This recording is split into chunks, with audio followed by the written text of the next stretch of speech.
So this is the road test section of this review here. So as already mentioned, this is a 2.5 litre diesel turbo. That's how Land Rover branded it anyhow. Although oddly in nomenclature it's kind of known as a turbo diesel rather than a diesel turbo. Often referred to as a 2.5 TD. Or its code name 19J.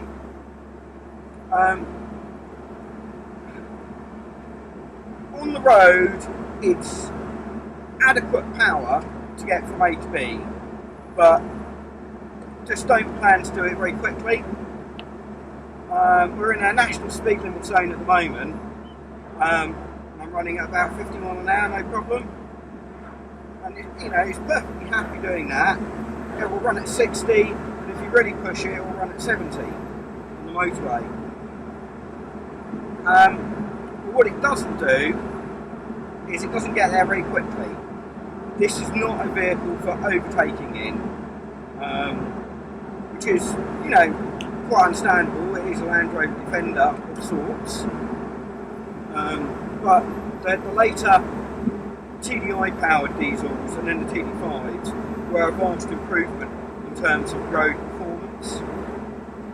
That said, the old 19J does have some charms. It's quite a pleasant engine to actually drive. You just sort of trundle along, running at a different, time zone almost to everything else. Just let things pass you by. It doesn't really matter. You're still going to get there in plenty of time. But there's no rush.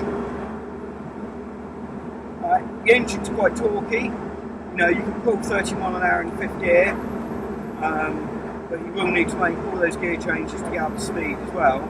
It doesn't have a particular high range in each gear, and it's moderately noisy. The whole vehicle lacks anything H, which we'll have gone into some more detail of when we did walk around review. In this particular example, there's quite a bit of turbo noise and exhaust. I'm not sure if there's perhaps a heat shield missing somewhere to cut some of that down. But overall, the engine is more quiet and more refined than the later 200 and 300 TDIs. They generally are a bit more harsh, being direct injection. This one, of course, being indirect. In theory, we've got 89 horsepower on tap, which doesn't sound a lot, but you've got to remember, in its non-turbocharged guise, this engine pumps out about 67 horsepower. This is a small turbo, non-intercooled, and it was Land Rover's first attempt at building a turbocharged engine. So for the mid-late 1980s, it was pretty good. It was definitely on par with anything else on the world market. In this sort of segment. The 19J does have a bit of a bad reputation for reliability. I think sometimes it's a little bit undue. I think they do suffer problems. They have poor starting, sometimes poor running. They're known to crack a piston or a piston ring, but they will generally keep on running. This one, I'm not 100% sure of its health. It doesn't start brilliantly, and it has got a bit of oil blow-by, but generally it seems to go okay. I've driven quite a few. They all seem to go fairly similar. This particular example has got 150,000 on the clock. In the family we've had, I think, 3 others, and they've all been quite high mileage. I think the lowest mileage one was 130,000. And the only reason that one met its demise was going into a very deep, muddy water hole, and it ingested some water, so hardly a fault with the engine. 2 more that we've got, they're both still going strong. I think one of them's somewhere near sort of 280,000 miles now. It did have a cam belt go, had a few push rods bent, but nothing major. And the other one is on probably 170,000 miles and still a strong runner. So my personal experience with these engines is actually quite positive. And you know, I think if you look after them and you're not trying to race them along all the time, then that's probably the way to go. If you're going to thrash your nuts off it, it's just not the engine for you. I think they are going to fail on you. Some people do put intercoolers on them. You know, you can get a bit more poke out from that way. But I think your tuning potential is somewhat limited. Really, you're better off swapping the engine for a TDI, which indeed many people do. And a 200 TDI will practically bolt straight in. There's a few alterations you've got to make, but it is, in the realm of engine swaps, very, very easy.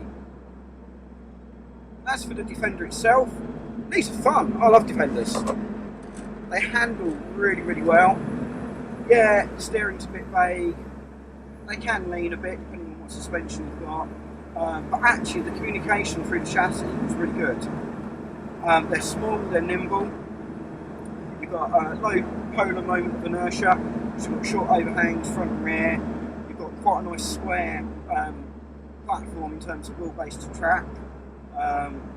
You know, and they will push onto mild understeer normally, but they're kind of fun on the road.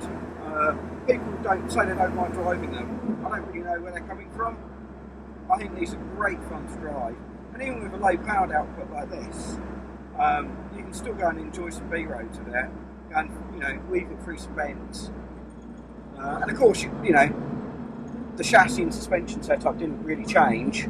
So if you want to modernise it with more power, it can be a TDI, TD5, V8, or even one of the Puma engines. They are quite a capable platform. And there are some guys running some big power in Defenders these days. There's quite a lot of LS conversions, a few Jag V8s, a few Cummins powered ones as well. I believe there's even one chap who's got a TVR Cerberus V8 engine in one and regularly track days there. That must be an absolute riot.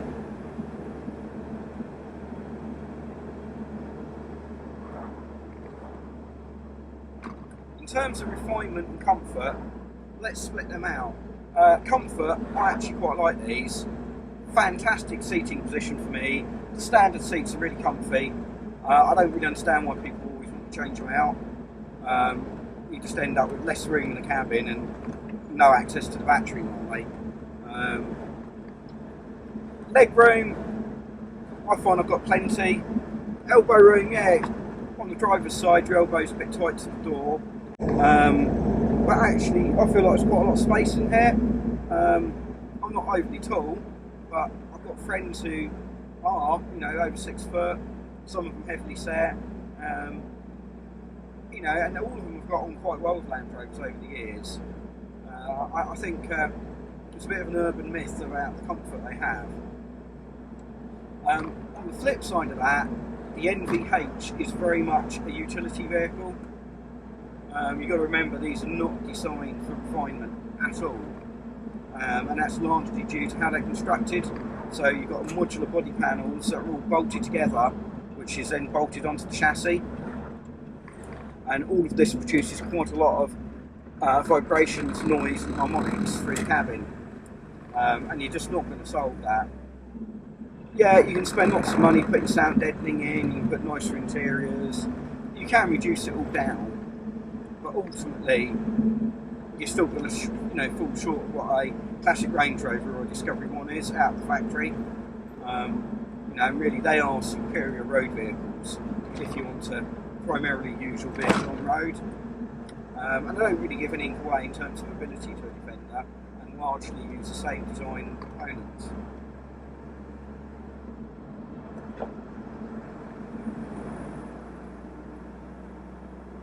But as said, they are not rocket ships at all.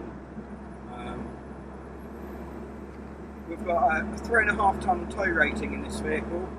I haven't towed that much with it, but believe me, if you tried to, you just wouldn't go very quickly anywhere. The TD model is definitely lacking some grunt there, and the whole range really. If towing is what you want to do, heavy loads, they are good stable tow vehicles, but for road use they do lack the grunt a little bit. On the other hand, visibility is fantastic in these. All the windows are really easy to see out of. We've got probably some of the best production door mirrors on any vehicle ever. The square profile of the bodywork is fantastic. I know exactly where the front corners are, where the bumper is, and where the rear corners are. It makes it one of the easiest vehicles to park in a car park.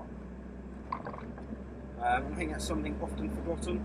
You know, when you get into modern vehicles that are all rounded and got hidden corners, they often are a lot larger than they feel, whereas this is actually quite a compact vehicle that fits like a glove. And again, I think that adds to the driving sensation and rewards.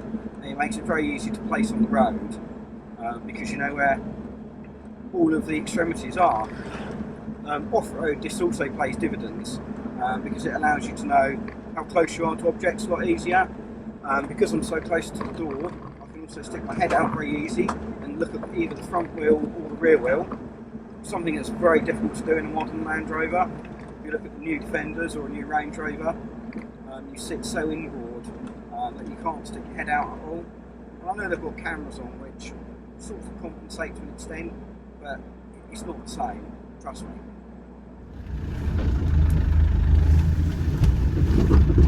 Oh, okay, we just got into a cross-axle situation there. We'll just back. Literally, we've got stuck.